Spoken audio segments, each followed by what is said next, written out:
बिहार में जिस तरह चुनाव हुआ, जिस तरह एनडीए की बहुमत आई, उसी पर हम बातचीत करने के लिए आज हमारे साथ कई लोग मौजूद हैं, सामाजिक कार्यकर्ता हैं। आइए। पक्ष जो मजबूत हैं वो अपना मनमानी नहीं करे, लेकिन अब चारों तरफ से मनमानी हो रहा है।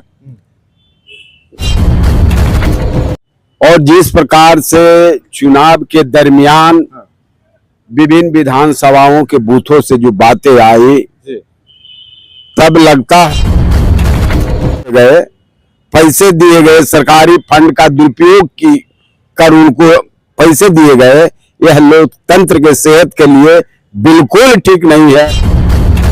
बिहार में विपक्ष पार्टी ने अलग ढंग से वोट, बुलडोजर सब पे चलना चाहिए। हाँ, सही, बुलडोजर सभी पे चलना चाहिए, वह चाहे अमीर हो या गरीब हो। सरकार तो जमींदार बड़े किसान अतिक्रमण में है और अपने कब्जे में अतिक्रमण करके रखे हुए हैं। सरकार के यदि नीयत और नीति ठीक है तो उनके जमीन को कब्जा में एक दिन न एक दिन जनता जरूर समझेगी। लोकतंत्र है, लोकतंत्र में जनता मालिक होता है, लेकिन मालिक पर आप बुलडोजर चला रहे हैं। कहीं लूट लगी तो भारतीय जनता पार्टी के लोग किसी न किसी वोट, जनता की जो अपनी संपत्ति है उसको किसी न किसी कवायद के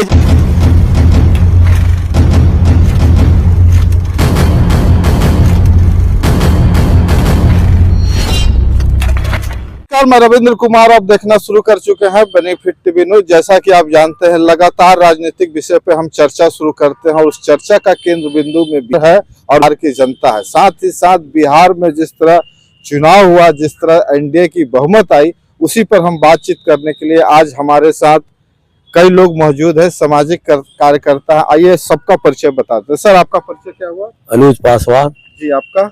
बलराम महतो जी। आप बताइए। सुबोध पासवान जी। गजेंद्र मांझी, सामाजिक कार्यकर्ता। देखिए, हमारे साथ कई सामाजिक कार्यकर्ता है। हम जानना चाहेंगे कि जिस तरह बिहार विधान सभा का चुनाव संपन्न हुआ, उसमें क्या फैक्टर रहा, क्या वजह रहा एनडीए की बहुमत में? तो सर आप बताएं। एनडीए की बहुमत के मतलब ये हुआ कि आप विपक्ष को कमजोर कर दिए हैं, लेकिन विपक्ष मजबूत होना चाहिए। हाँ। ताकि जो पक्ष जो मजबूत हैं वो अपना मनमानी नहीं करे, लेकिन अब चारों तरफ से मनमानी हो रहा है। दिन रात गरीबों की झोपड़ियां तोड़ी जा रही है, गरीबों के ऊपर डंडा बरसाया जा रहा है, महिलाओं के ऊपर डंडा बरसाया जा रहा है, हर किसी का रोजी रोजगार और जमीन छीनी जा रहे हैं। इस पर सोचना चाहिए सभी भाइयों को, हम लोगों को अब क्या करना चाहिए। जी, चुनाव परिणाम के बाद क्या सोचते हैं, किस तरह सोचते हैं, चुनाव परिणाम कैसे प्रभावित है? चलिए सर, ये बोल नहीं पाएंगे, आप बताइए क्या चुनाव परिणाम से आप समझते हैं? आइए आप, लेकिन फ्रेम में रहिए। चुनाव परिणाम जो 2025 के बिहार में आया और जिस प्रकार से चुनाव के दरमियान विभिन्न विधानसभाओं के बूथों से जो बातें आई, तब लगता है कि चोर के आगे ताला क्या, अब बेईमान के आगे केवाला क्या।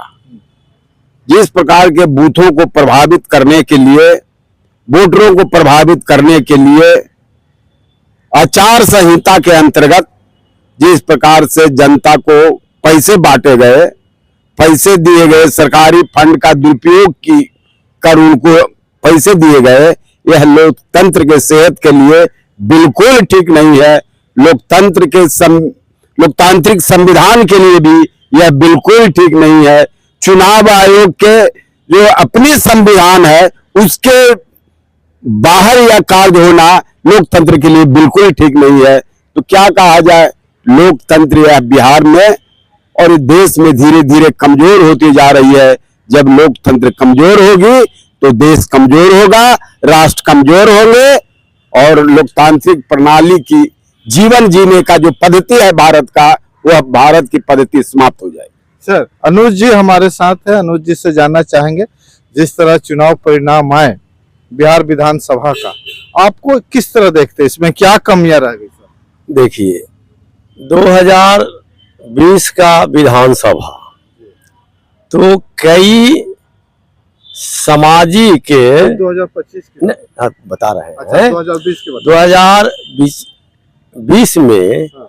जिस तरह से बिहार में विपक्ष पार्टी ने अलग ढंग से वोट जनता से मांगा, वह 2025 में यह अलग रहा।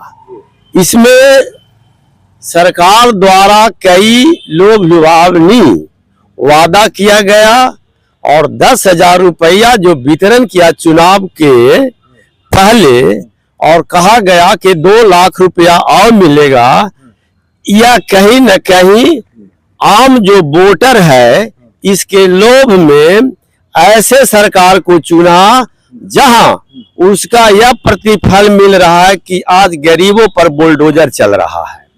तो कहीं न कहीं 2020 का चुनाव जिस पर बुलडोजर चल रहा है उसका भी भूमिका अहम है, इसलिए अतिक्रमण भी कहीं है और तो गरीबों को तोड़ा जा रहा है। और बगल में आलीशान जो बिल्डिंग 55 से जो मॉल है, हो चाणक्य होटल है, मौर्या होटल है, कई पटना में ऐसे होटलों है जो सरकार के संरक्षण में अतिक्रमण किया जा रहा है। तो यह सरकार से हम चाहेंगे कि ऐसे लोगों पर भी कार्रवाई बुलडोजर चलना चाहिए। जी क्या कुछ कहना चाहेगा इस चुनाव के बारे में? बुलडोजर सब पे चलना चाहिए। हाँ सही, बुलडोजर सभी पे चलना चाहिए, वह चाहे अमीर हो या गरीब हो। सरकार तो कह रही है कि सब पर चल रहा है। नहीं, गलत बात है, सरकार कहीं नहीं चल रहे हैं, कहीं सिर्फ गरीबों पर चल रहा है, गरीबों पर चल रहा है, सिर्फ गरीबों पर चल रहा है। क्या सर गरीबों पर सब चल रहा है? सरकार के फर्स्ट जब 1952 में पहली चुनाव हुआ, उसके बाद जमींदारी उन्मूलन की गई और जमींदारों की जमीन जो अधिशेष था उसे सरकार को कब्जा में लेना था, वो आज तक यह सरकार कब्जा में नहीं लिया और आज भी वह जमींदार बड़े किसान अतिक्रमण में है और अपने कब्जे में अतिक्रमण करके रखे हुए हैं। सरकार के यदि नीयत और नीति ठीक है तो उनके जमीन को कब्जा में ले, उसको बुलडोजर चला करके सरकार अपने खाते में ले और इन गरीबों के बीच में वितरण करे, तब जानेंगे कि नीतीश कुमार जी के और एनडीए की सरकार के नियत और नीतियां ठीक है। नहीं तो टाइम फिर से ये लोग जनता के प्रलोभन देकर कितनी बार आप सरकार लाएंगे, एक दिन न एक दिन जनता जरूर समझेगी। लोकतंत्र है, लोकतंत्र में जनता मालिक होता है, लेकिन मालिक पर आप बुलडोजर चला रहे हैं, कहीं न कहीं उसकी टीस है, ये ज्यादा दिन चलने वाली नहीं है और ऐसी सरकार एक आगे आने वाले सवाल आपसे ले लेते हैं सर। जिस तरह से चुनाव आयोग का जो बिहार में भूमिका है उसको आप किस तरह देखते हैं? बिहार चुनाव 2025 में चुनाव आयोग की भूमिका पर लगातार सवाल उठाया जा रहा था विपक्ष के द्वारा, इसको आप किस तरह देखते हैं? लोकतांत्रिक चुनाव में हम तो आपने पहले ही कहे कि चोर के आगे ताला क्या और बेईमान के आगे केवाला क्या। जब सरकार और चुनाव आयोग एक साथ हो जाए तो लोकतंत्र नहीं बच सकती है। चुनाव में गड़बड़ियां होगी, हर तरह की गड़बड़ियां होगी, स्वच्छ चुनाव नहीं होंगे तो स्वच्छ सरकार नहीं होगी, स्वच्छ सरकार नहीं होगी तो जनता का त्राहिमाम तो होगा। जो जिस प्रकार से आज बुलडोजर के जरिए जनता त्राहिमाम मचा रही है, आंसू बहा रहे हैं, उनके असियाने छीने जा रहे हैं, सड़कों पर नींद के चैन सोने के लिए मजबूर किया जा रहा है। आपसे चुनाव के बारे में पूछा गया कि चुनाव निष्पक्ष हुआ है ना सर? चुनाव हम तो बार बार कह रहे हैं निष्पक्षता का ये मतलब नहीं होता है। चोर का मतलब ही होता है कि चोर के आगे ताला क्या, ताला के सामने चोर के सामने ताला नहीं होता है, वह किसी न किसी बुद्धि लगा देता है और के संपत्ति लूट लगी। तो भारतीय जनता पार्टी के लोग किसी न किसी वोट जनता की जो अपनी संपत्ति है उसको किसी न किसी कवायद के जरिए, षड्यंत्र के जरिए उसकी वोट लूट कर सरकार बनाई है। मैं यही कहूंगा कि लोकतंत्र भाजपा के लिए कोई नई चीज नहीं रह गया है, वो तानाशाही से इस राज्य को चलाना चाहता है, इस देश को चलाना चाहता है, जिसका परिणाम है कि आज बुलडोजर बाबा एक आदमी भाजपा के कहे जा रहे हैं जिनको सम्राट चौधरी नाम है, उनको आज बुलडोजर बाबा जब सदन में कहता है तो आपत्ति करते हैं। अरे गृह मंत्री आप है, सिपाही आपकी जा रही है, जमीनें आपके सिपाही छीन रही है, तब बुलडोजर बाबा तो आप ही है। और इसे अगला सवाल है, चुनाव आयोग पर किस तरह का आप कैसा लगता है? देखिए, जिस प्रकार से बुलडोजर, नहीं चुनाव आयोग, हाँ, जिस प्रकार से चुनाव आयोग और बिहार के सरकार के मिली भगत से जो जनमत का दुरुपयोग हो रहा है, तो 2030 में जनता फैसला कर रहा है कि तुम्हारा ईवीएम, तुम्हारा डीएम और तुम्हारा एमएल सी के रहते भर में तुमको बुरी तरह से वही ऑफिस में हराएंगे जहां जिस प्रकार से गरीबों को बुलडोजर उसके घर पर उसके सामने चला है। जी, जनता नाराज है क्या इस सब कार्रवाई से? जैसा ही सही है, कहीं न कहीं गड़बड़ तो हुआ है, लेकिन जनता तो खुश है, कह रहे है कि चलो भाई अतिक्रमण हट रहा है, रास्ता आना जाना, नहीं। सरकार कह रही है, तो आप कैसे कह रहे हैं? नहीं वो जो आप देखे होंगे अतिक्रमण के बदौलत आना जाना मुश्किल हो रहा है। वो उसका अलग तरीका होता है तोड़ने का। पहले उसको व्यवस्था कीजिए, पुनर्वास कीजिए, जगह दीजिए, हाँ।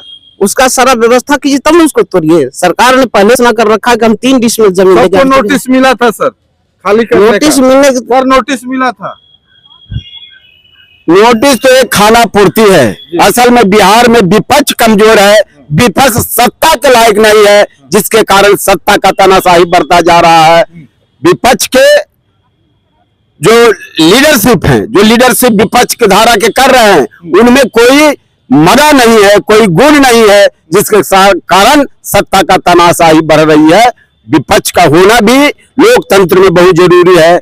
लोकतंत्र में उतने जरूरी है विपक्ष को होना जितना सत्ता का जरूरी होना। जब विपक्ष कमजोर रहता है तो जनता पर दमनात्मक नीतियां चलती है। वही आज हो रहा है कि लोग विपक्ष के नेता जो तेजस्वी यादव हैं, वो कोई बिहार के नेतृत्व करने लायक नहीं है। वो विधायक हो सकते हैं लेकिन जनता का नेता नहीं है, जिसके कारण जनता को अभी खमियाजा भुगतना पड़ रहा है। जी, बहुत बहुत धन्यवाद सभी साथियों को, जैसा कि इन्होंने अपने अपना राय विचार रखा। क्या राय विचार के बारे में आप सोचते हैं, इनके राय विचार के बारे में, और बिहार के अगर आप हैं और बिहार से अगर प्रेम है तो बिहार के जो राजनीतिक बातें हैं, बिहार के लोगों का जो विकास की बात है, उस पर आप जरूर कमेंट करेंगे। ज्यादा से ज्यादा अपनी राय दीजिए ताकि अगला जो वीडियो हम करें उस वीडियो में उस सवाल को ले, उस सवाल को पूछे जनता से और आम सामाजिक कार्यकर्ता से, नेता से सवाल ले, ताकि ज्यादा से ज्यादा सरकार तक ये आवाज पहुंच सके। बहुत बहुत धन्यवाद सभी साथियों को, सभी भाई बंधु को और हमारे दर्शकों को भी, जो बहुत अच्छी तरीके से पूरा वीडियो देखे और अपना कमेंट जरूर दे। बहुत बहुत धन्यवाद सर।